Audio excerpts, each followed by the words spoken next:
So children, आज की class में हम आपके साथ में कहानी डिस्कस करेंगे। आपको 5 मार्क्स का एक क्वेश्चन आता है कि रूपरेखा के आधार पर कहानी लिखिए, उसे एक शीर्षक दीजिए और सीख क्या मिली वो लिखिए। तो जो शीर्षक है और सीख का अलग अलग मार्क्स रहता ही है आपको, तो इसलिए शीर्षक भी ज़रूर देना होता है उसका, और सीख क्या मिल रही है ये भी लिखना होता है स्टोरी में। इस तरह से आपको पॉइंट आते हैं कि एक राजा, देश विदेश में उसकी बुद्धि की ख्याति, कश्मीर की राजकुमारी का उसके पास आना और फूलों की 2 मालाएं साथ लाना, एक असली दूसरी नकली, हाथ लगाए बिना असली बताने को कहना, राजा का खिड़कियां खोलने का आदेश और मधुमक्खियों का भीतर आना, असली पर बैठना और सीख। इस कहानी से हमें क्या सीख मिली है ये हमको बताना है। तो सबसे पहले हम लोग क्या लिखेंगे? शीर्षक। तो इस कहानी का शीर्षक हमने लिखा है बुद्धिमान राजा। ठीक है, इस कहानी का शीर्षक क्या है? बुद्धिमान राजा है। कनकपुर का राजा बुद्धिधन अपने नाम के अनुसार बुद्धिमान था। जो कनकपुर का राजा है वो बहुत ही बुद्धिमान है। तो उसकी बुद्धि की ख्याति देश विदेश में फैली हुई थी। सब जगह उसकी बुद्धि की तारीफ हो रखी थी, सब जगह उसकी प्रसिद्धि फैली हुई थी, नाम हो रखा था उसका। कश्मीर की राजकुमारी सर्वांग सुंदरी ने भी उसकी बुद्धिमानी की इतनी प्रशंसा सुनी कि एकाएक वह उस पर विश्वास न कर सकी। उस पर विश्वास ही नहीं होता है कि कोई इतना बुद्धिमान व्यक्ति भी हो सकता है। इसलिए उसने स्वयं ही राजा की बुद्धि की परीक्षा करने का निश्चय किया। वो डिसाइड करती है कि मैं खुद ही जाके राजा की परीक्षा लूँगी कि वह ऐसे ही उसकी है या सचमुच में वो इतना बुद्धिमान है। तो यहाँ पे हम लोग पैराग्राफ चेंज कर रहे हैं। अभी पैराग्राफ चेंज किया हमने, तो दूसरे पैराग्राफ में लिखेंगे। हमें पोएम, इसमें स्टोरी में कम से कम 3 से 4 पैराग्राफ होने चाहिए और बीच में डायलॉग होने चाहिए, संवाद होना जरूरी है। तो हमने पैराग्राफ जब चेंज किया तो लिख रहे हैं कि एक दिन सर्वांग सुंदरी फूलों की एक समान मालाएं लेकर बुद्धिधन के दरबार में आ पहुंची। एक जैसी 2 मालाएं लेकर वो बुद्धिधन के दरबार में आ जाती है और उसके दाहिने हाथ में असली फूलों की माला थी और बाएं हाथ में नकली फूलों की माला थी। ठीक है, तो उसने राजा से कहा, यहाँ पे हम लोग अभी क्या लिख रहे हैं? संवाद।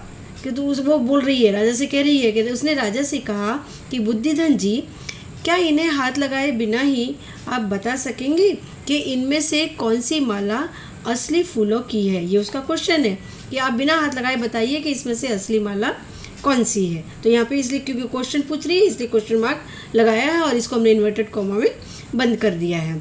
और फिर से हम पैराग्राफ चेंज कर रहे हैं। तो बुद्धिधन ने दोनों मालाओं को गौर से देखा, गौर से यानी कि ध्यान से देखा, और दोनों मालाएं एक समान लग रही थी, एक जैसी लग रही थी। राजकुमारी के प्रश्न का उत्तर देना मुश्किल था, बहुत कठिन था आंसर देना, पर आखिर बुद्धिधन सच में बुद्धिधन ही था, मतलब वो बुद्धि का धनी ही था।